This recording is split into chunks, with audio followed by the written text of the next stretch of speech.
Good afternoon and welcome to VetNet.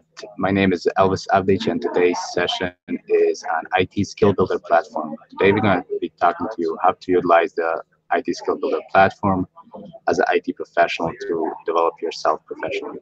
Today with us we have Luke from Oletis and Associates, and he'll be talking to you more about IT skill builder and what you can do to improve your IT professional career. Luke, I'm going to pass the mic to you and Lorraine, so you guys can go ahead and talk.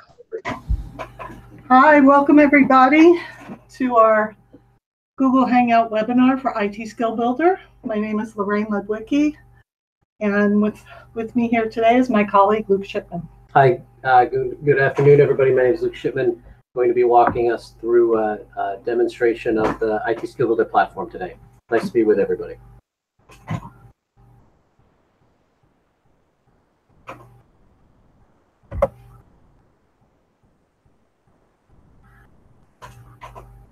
So we're going to walk through a couple slides first. Elvis, if you could click through to our next slide here, just to give a little sense as to what the platform is and what we're going to be talking about. So IT Skill Builder is a career development platform that's based around 14 core competencies. These competencies are competencies that, when present in organizations, differentiate highly successful IT organizations from others. The Skill Builder platform allows us to bring transparency both as individuals and as managers into either our own current state or our organization's current state as measured against these competencies. Once we've completed that assessment, we're able to develop personalized development plans and deploy specific learning collateral to close those gaps. If we go to the next slide, Elvis.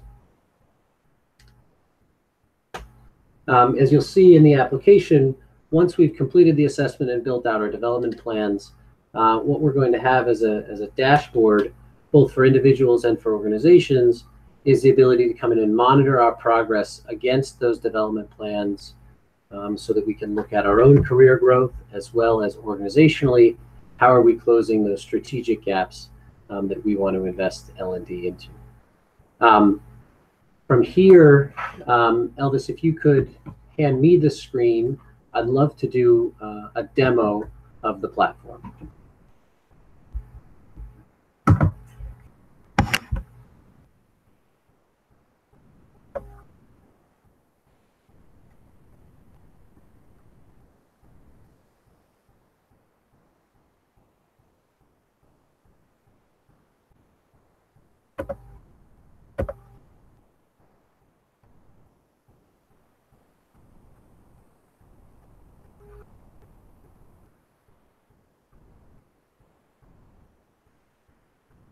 Okay, perfect.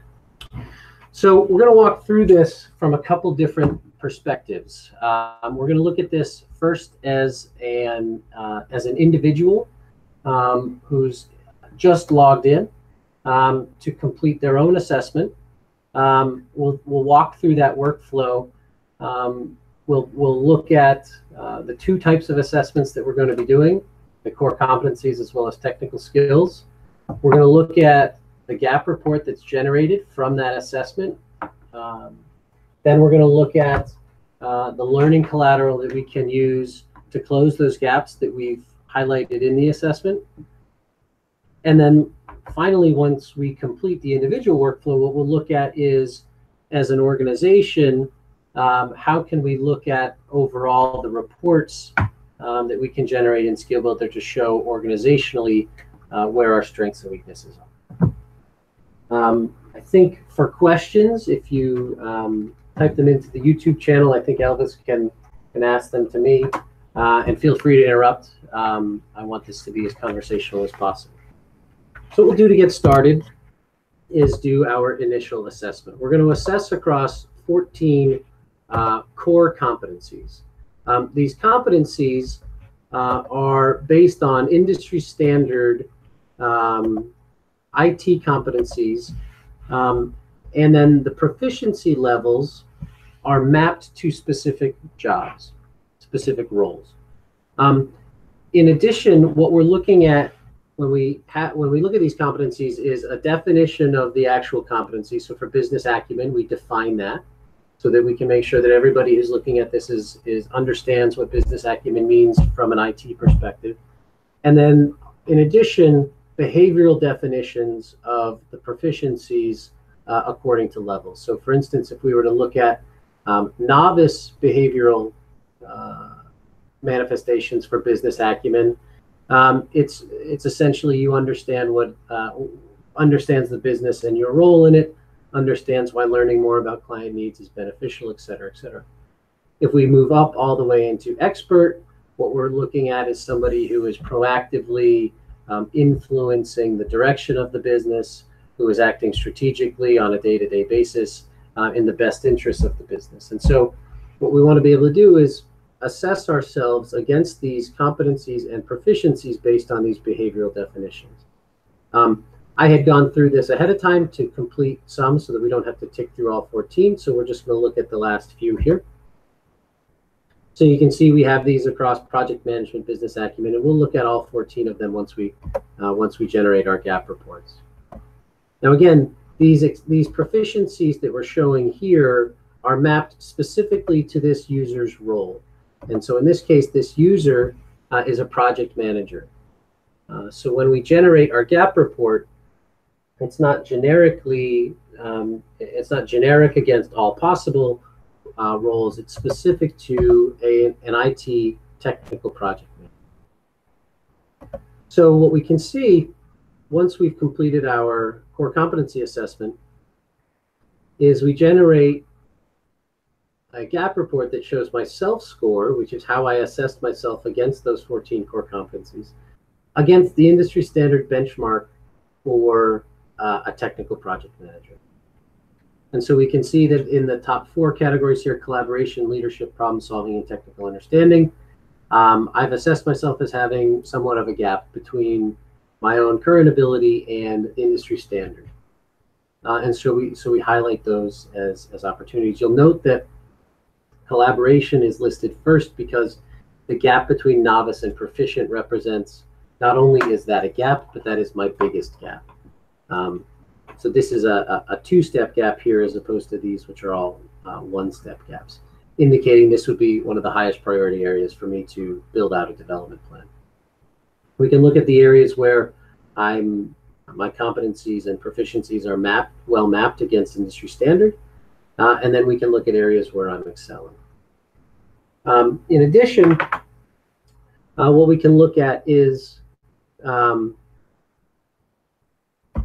an overall comparison of my own assessment, shown here in red, against my manager's assessment, shown here in green, against an industry standard assessment. So that industry standard benchmark, which is sort of our bellwether for what we say is an opportunity for development. So from an individual perspective, it allows me to know where I want to invest L&D. If I'm running a business, it allows me to know where organizationally I want to focus. And as a manager, this brings some transparency into the conversation I might have with folks around what development should look like. So here in client orientation, where a manager and I both agree, and I'm meeting that industry standard benchmark, we're all set here. When I look at influencing others, I can see that my own self-assessment is quite a bit higher than my manager's. Now, likely, we're not both. Luke, I'm sorry to cut you off. Is it possible that you can zoom in a little bit? I have a few audience that's saying they would like to sharpen the books of the slides. Thank you. Let me know if that's better.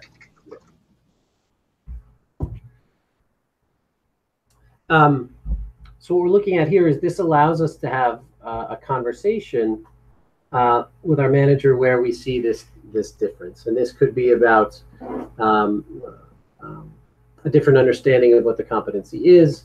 It could be that my manager doesn't necessarily have insight into what I'm doing day to day. It could be any number of reasons, but it gives us that transparency. But really, when we're talking about IT skill builder, we really are focused on that industry standard benchmark, and then my self-assessment. So if I'm re-entering the workforce, if I'm a business owner, whatever the case might be, this gives me a sense of, or if I'm looking to develop my career, this gives me a sense of what areas I should focus on that will have the highest return. Now, what we're looking at right now is the gap report against a project manager role. But what we can also do is look at a gap report against some other roles. So for instance, if I wanted to change my career, or if there's a specific opportunity that I was looking at, instead of just saying, show me what a project manager looks like, I wanted to look at some other roles. Maybe I wanted to look at a business relationship manager role, or I wanted to look at an architect role. We could do that. Now, this is a demo environment, so we have a limited number of roles available here. If we were to move into in a production setting, we would have a much more robust selection of roles here. Sorry for the pausing. I was just reading a question here. So the question is, taking a quick scan, this looks like something a company does with its employees. Can an individual gain access to the assessment? Absolutely. And so we're trying to, it's a great question, Ed. We're trying to cover a handful of use cases, if you will, here. One is sort of from the business owner's perspective and all the way through to an individual. So from an individual perspective, absolutely you can use the assessment. And what you would be looking at is basically comparing yourself against industry. And so rather than working in the setting of a workplace, you would be comparing your assessment against that industry standard benchmark. See another question here. How do we set up an IT Skill Builder account, or will this be covered at the end of the presentation? So the way we would set it up is we send a registration link to users, and then from there, there's a profile creation moment, and I'll walk through that at the end of the presentation. So if we want to look at, so we were looking at a project manager role. Now we've switched, and we said, you know what, I'm more interested in this BRM role, this business relationship management role. We can see that, right, I have quite a bit more opportunity.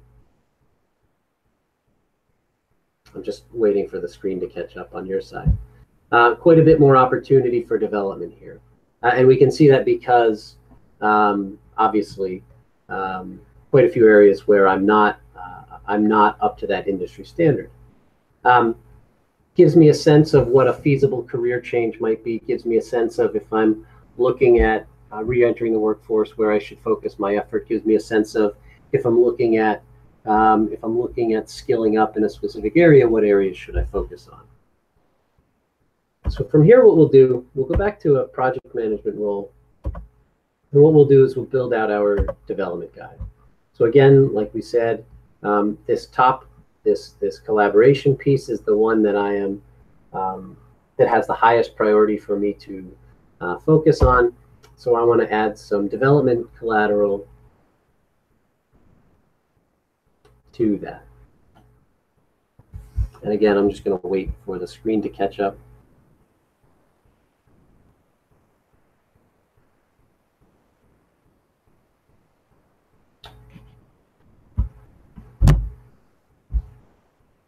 So once we're in the development actions section, we have a whole bunch of different types of collateral to add to our development plan here. So we have development actions. These are sort of very tactical, day-to-day behavioral type things we can add to our development plan.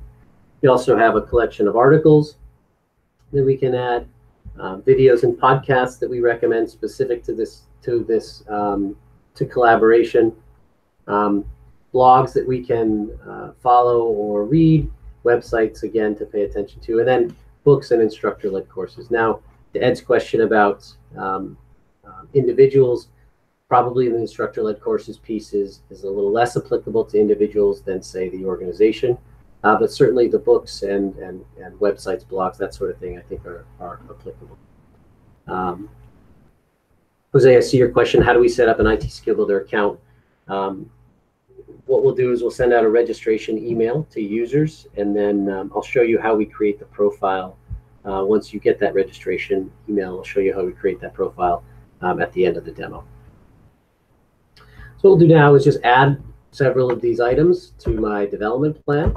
And these, again, are specific to collaboration. If we wanted to add a whole bunch across the entire gap report, we can do that as well.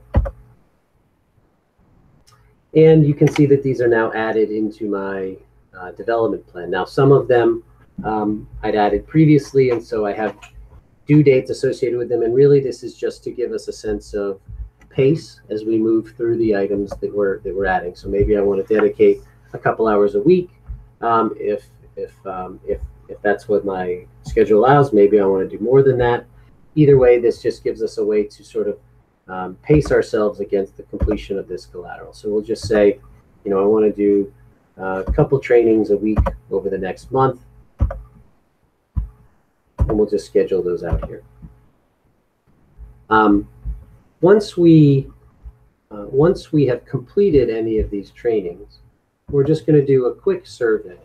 And this survey allows us to, allows O&A to make sure that we're providing the best quality learning content we can. So for instance,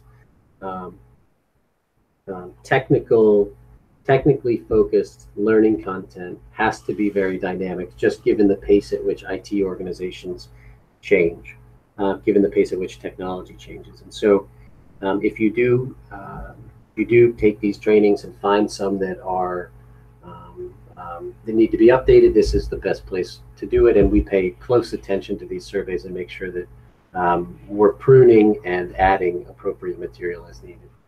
We'll just do a quick survey.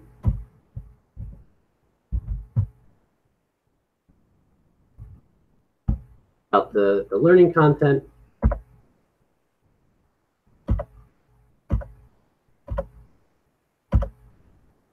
And now we've saved and now we've completed that piece of training, and it's gone from our development plan. We talked about the dashboard that we would use to monitor our overall progress and success against. Actually, before I do that, I want to show one other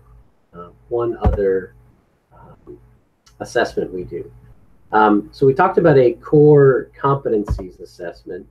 You can think about competencies as functional skills, as sort of high-level functional skills, and you saw that in the listing of them. So collaboration, leadership, project management, business acumen, etc.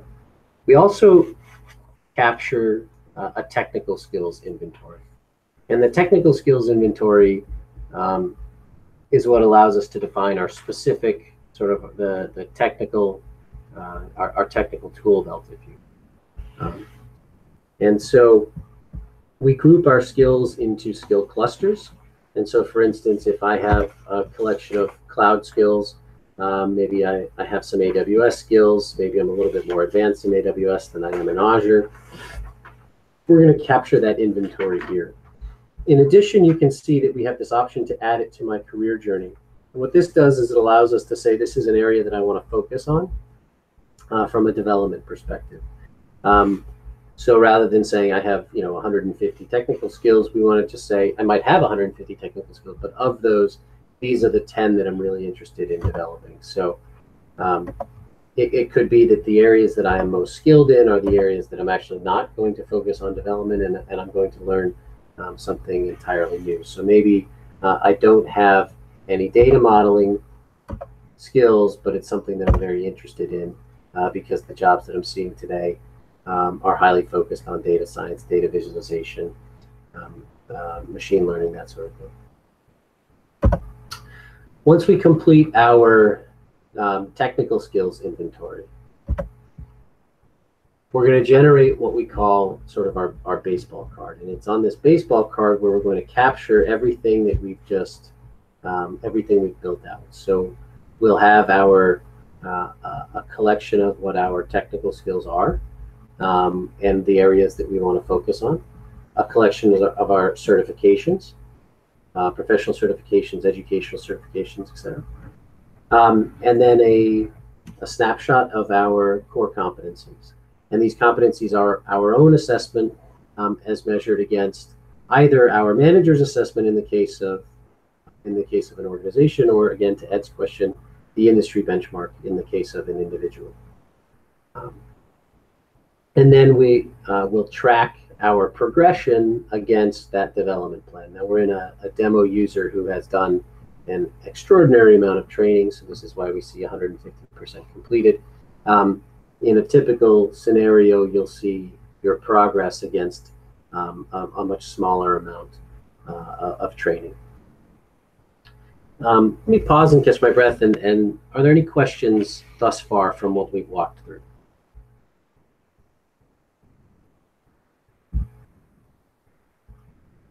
I apologize, I can see there's a little bit of a lag on the screen share, so I'm trying to do my best to make sure that we go at a good pace here. What I'll do now is I'll show how we're going to create our account. There's been a couple questions about this. So the first thing that'll happen in terms of setting up your IT Skill Builder profile will be you'll get a registration email. That email will land you here on this page. The link in that email will land you on this page where we're going to create our account. Now, pretty standard profile, first name, last name, email address, and password, and then you're going to select the job. This could be your current job, could be target job.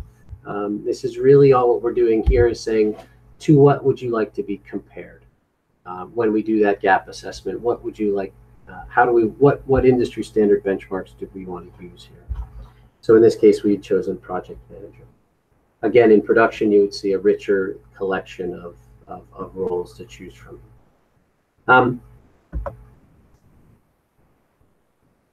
In addition, we can configure our notification settings. So anytime, what do I want to be what do I want to be notified about? And then also your career journey description. So for instance, here we can establish what is our career history, what do we hope to gain over the course of the next year, and what are some longer term, let's say 2-3 year goals.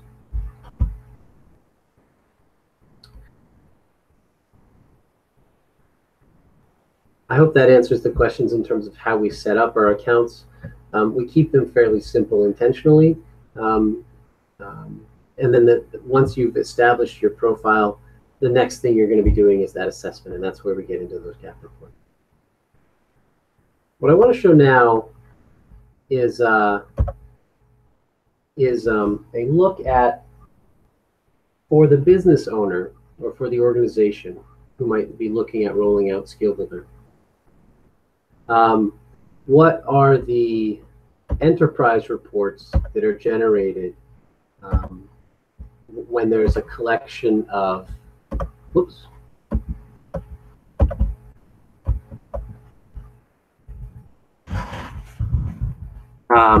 when I have when my workforce is using Skill Builder.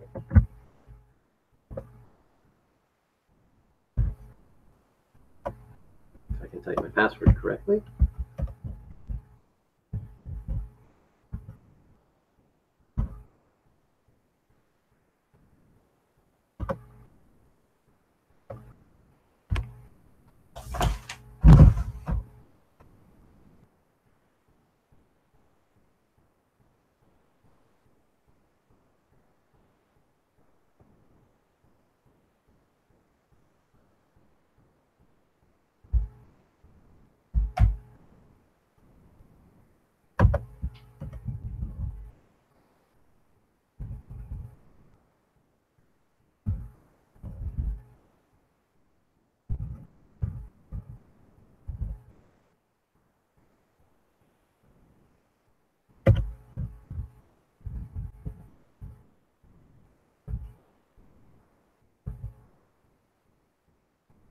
There we go.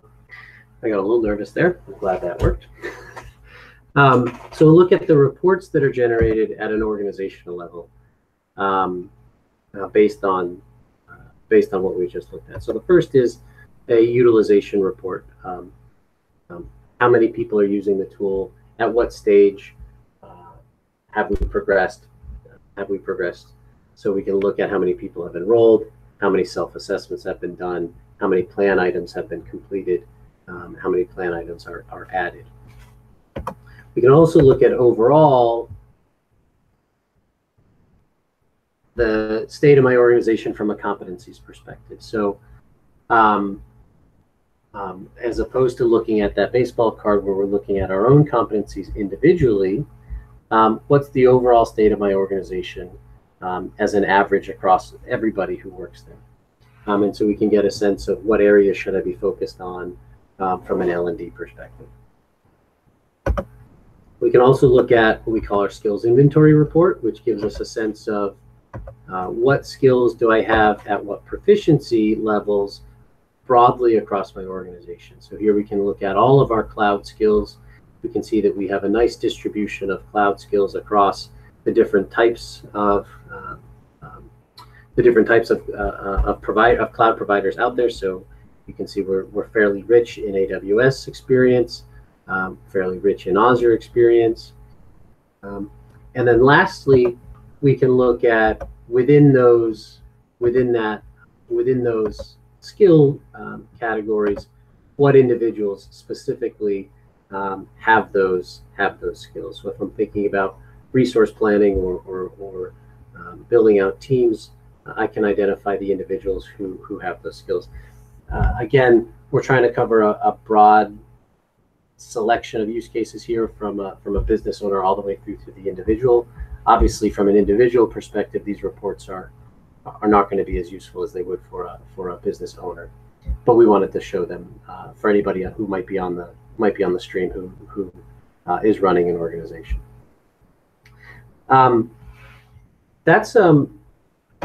We've looked at both now the individual and the administrator. I'd love to catch my breath and see if there are any other questions that come up in the chat. Thank you, Luke.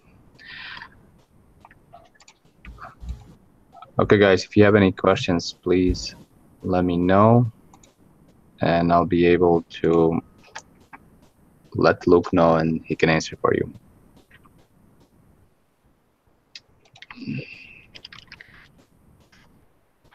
While people are thinking about some questions, I'll ad-lib a little bit some of the questions we hear most often. IT is a little bit unique in that when we look at the core competencies, oftentimes people will ask about what if this role doesn't require that competency, or what if it's a role where, you know, if I'm a network engineer, why is business acumen important? One of the things that we see in our day-to-day is that from success in the workplace perspective, your technical roles are becoming more and more business oriented, more and more customer focused, more and more externally oriented. And so even for roles that have traditionally been IT related and therefore didn't rely on some of those more customer focused, strategic minded skills, you're starting to see those described in the workforce in that way. So you're starting to see, you know, software engineers that have customer facing experience or have some of those more external competencies included in them. So very rare do we see roles today, even IT roles, that don't include these core competencies. In fact, that's how we define what this collection of core competencies is. Other questions we get sometimes are about including external material into our L&D collateral. As an individual, you're probably not coming with an LMS behind you or something like that. So in that case, we would use our out-of-the-box collateral. But if you are at an organization looking at rolling this out, we can certainly integrate into whatever L&D collateral you might have. And we're also constantly updating the material in our content so that it stays relevant and modern and current. Any other questions that we didn't cover? I see no questions on YouTube so far, so let's give it a few seconds and see if anybody has any questions.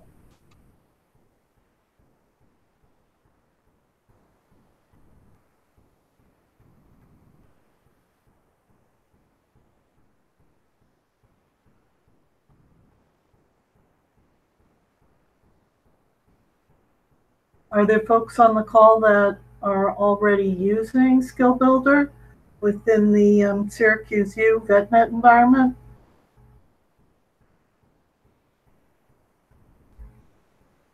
I believe we had a few.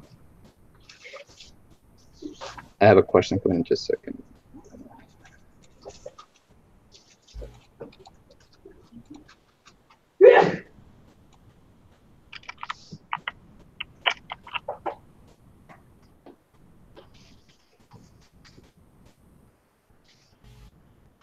You have a question from Steve Neal.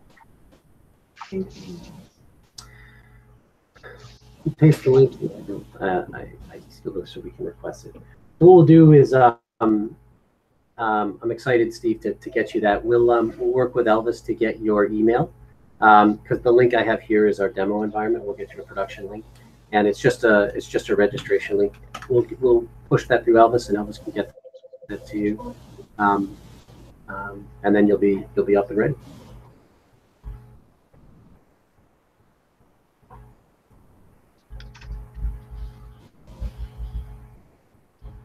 Does anybody have any other questions? Please type into your YouTube chat box, and we'll have Luke answer it for you.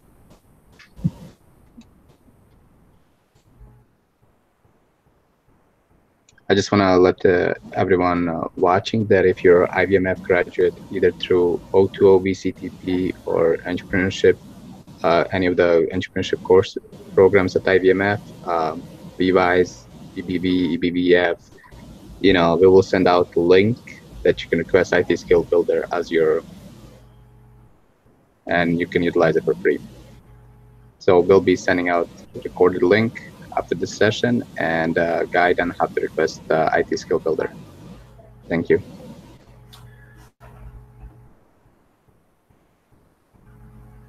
We have no more questions on YouTube, so thank you, Lorraine. Thank you, Luke. Thank you very much, everybody. It's been our pleasure, and we'll make sure we get you the materials you're looking for. And thank you again for taking the time.